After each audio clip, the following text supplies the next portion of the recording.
What up, guys? Thank you for tuning in to another episode of Straight Off the Rip with your boy Tony the Hitman. All right, today, first off, let's take a moment of silence for those who have passed away during the Orlando shooting at the nightclub Pulse.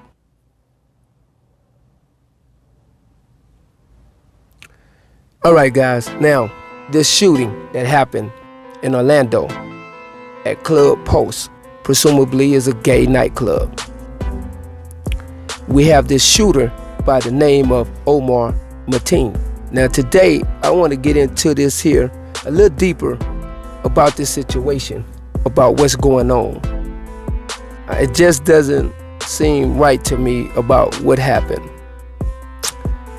Now that people are going a little bit deeper into the situation, a lot of things are coming to the surface. You know, anytime something like this happens, you have to go a little bit deeper into it. Okay? You have to always follow it. Go into the past. Because something is sparking. Something had to spark this guy to do what he did. Whether it was hatred, whether it was someone who did something to him, or did he hate himself? You know, it's a lot of reasons why, but we do know one thing: there was a reason why he did what he did. And I do believe that was more than one shooter. It had to be more than one shooter. For one, I always notice that when something like this here happens, the shooter never survives. I don't get it. Why does the shooter never survive? And I believe that the government, they don't want these people to survive, so they won't come out with the truth. You see, some people might say it's a hoax, it was a setup, but you have to really think about it. Was it? Now, Mateen was interviewed twice already, guys. 2011 or 12, and then 2013. And the reason why both times they interviewed him and said that they didn't feel like he was no danger and no threat. They released him the first time. The second time they interviewed him, they said he only had minimum connections to ISIS. I'm like, whoa, wait a minute. Y'all still released him? Okay, I understand. Y'all released him because of his constitutional rights as a U.S. citizen. You just can't lock him up and do whatever you want to do because he have minimum contact with ISIS. But don't you guys think that if he had minimum contact with ISIS, Islamic State, that they would have kept a sure eye on this guy? They should have been on his heels about this.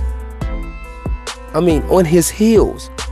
When he purchased that gun, right, or whatever weapons he purchased, they should have been watching him. Every move that he made, they should have had cars out in front of his house. Excuse me. I mean, seriously, guys, come on. You just let somebody have minimum ISIS just roam free and then purchase AR-15? Oh man, come on, guys. Man, I'm not buying this here story. Now, what really, out of all of this, what's going on and what's being said about this guy,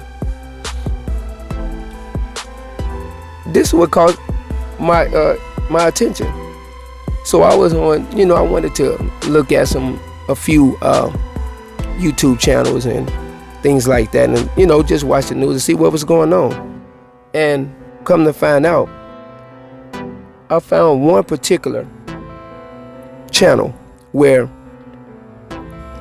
on this channel, and I'll post that in the comments below for you guys to look at it yourself. It says that Orlando shooting survivor plays dead to escape. Shooter That's what you need to type in your browser, in your search bar on YouTube.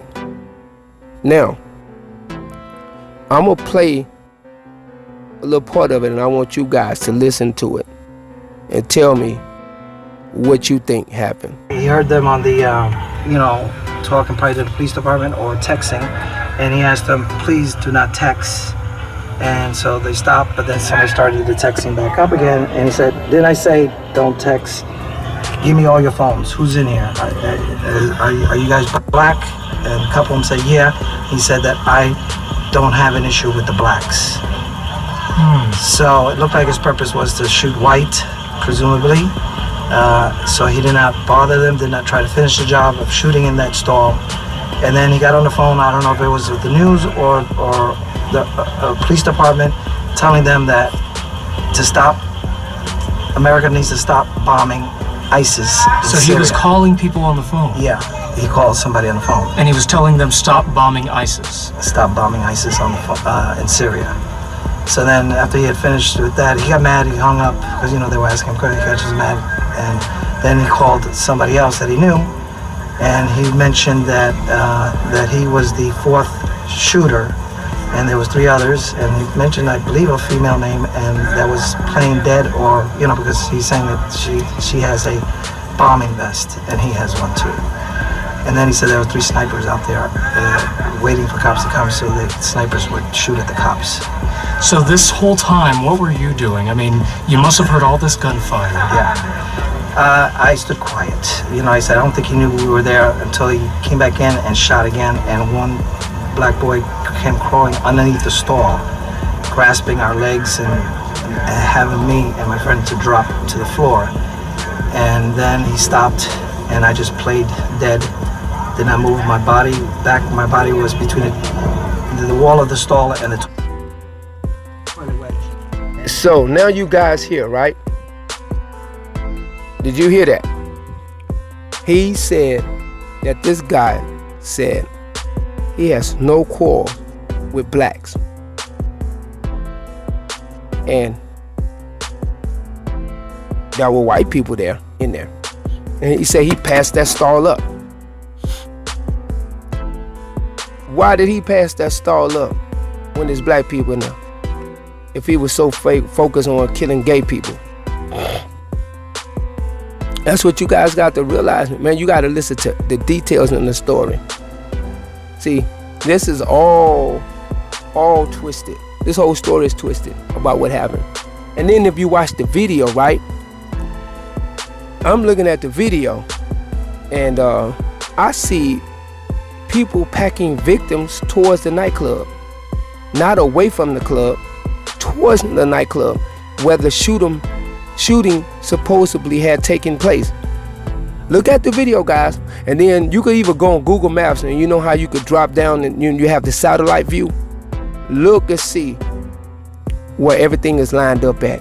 Look where the nightclub at, and then look at a video clip of people being packed towards. I'm gonna post it so you guys can see it. These people are being carried towards the nightclub. You see a Dunkin' Donuts right there, and Post is right across the street, and they're passing Dunkin' Donuts headed towards the nightclub. Victims are going towards the nightclub, the shooting. Why aren't they going away? Okay, you guys have to pay very close attention to everything that's going on. But why would he not want to kill the black people? That's a very valid question. And he's not the only person that said this, guys. You have other people coming out saying that he wouldn't kill a black person, that he has no quarrel with black people. Why is that? You see, like I said a while back, and I'm gonna say this again, they think white people are the devil. Muslims think white people are the devil. If you really think about it. Now, a few years back, I remember seeing how you had the soldiers that was in the war. They was in the war, and they got captured by, you know, the soldiers that was in Iraq, and they lined them up. They lined our soldiers up for execution. Now, when they were about to execute them,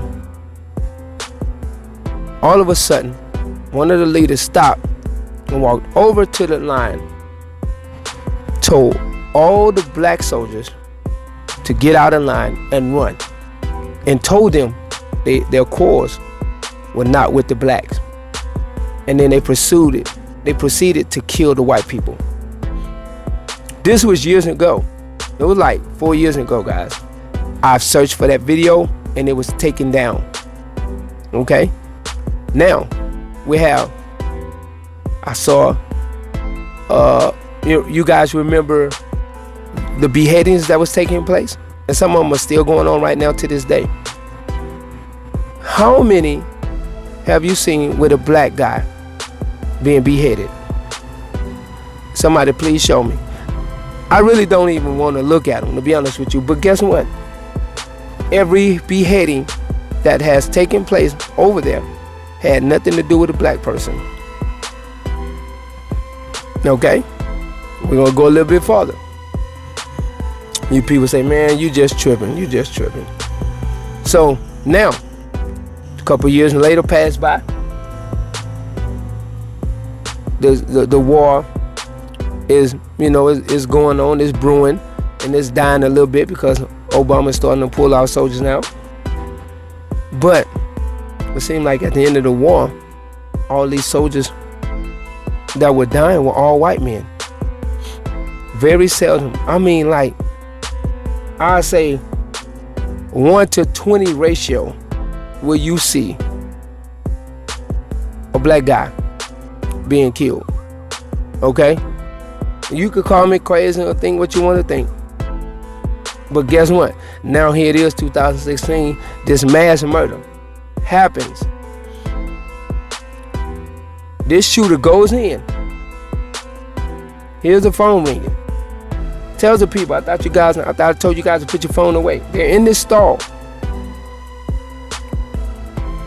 Now he's going to kill him. Now it's already been established this dude is not afraid to kill nobody. He goes in. Why would he ask these people, are you black? And then says, my core is not with y'all. What they gonna do? Man, we're not bulletproof. It ain't like, okay, shoot. Well, we just shoot the black people, the bullets just gonna bounce off of them. Come on, guys.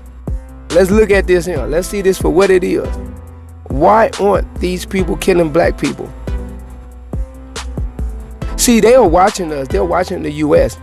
And they're watching how they are treating the black people over here. How they're killing innocent black men over here. See, y'all got to pay attention. And these white guys, now, these white politicians are paying for it. They're going to pay for it. They're after these white evil people, man. That's who they're after. They think the white man is the devil because they mistreat the blacks. I'm telling you guys have to pay attention. That's what this is all about. Because they think the white people are the devil. They're willing to do anything for power, money. They don't have it's like they don't have a soul. That's what these people think. That's what Muslims think about white people. And you guys have to really think about that. So check that out. Think about what I'm telling you. You heard it yourself. You heard it from a survivor that was right there that heard the whole thing and he wouldn't lie about it. And keep researching because there's more to this story. Peace, I'm out.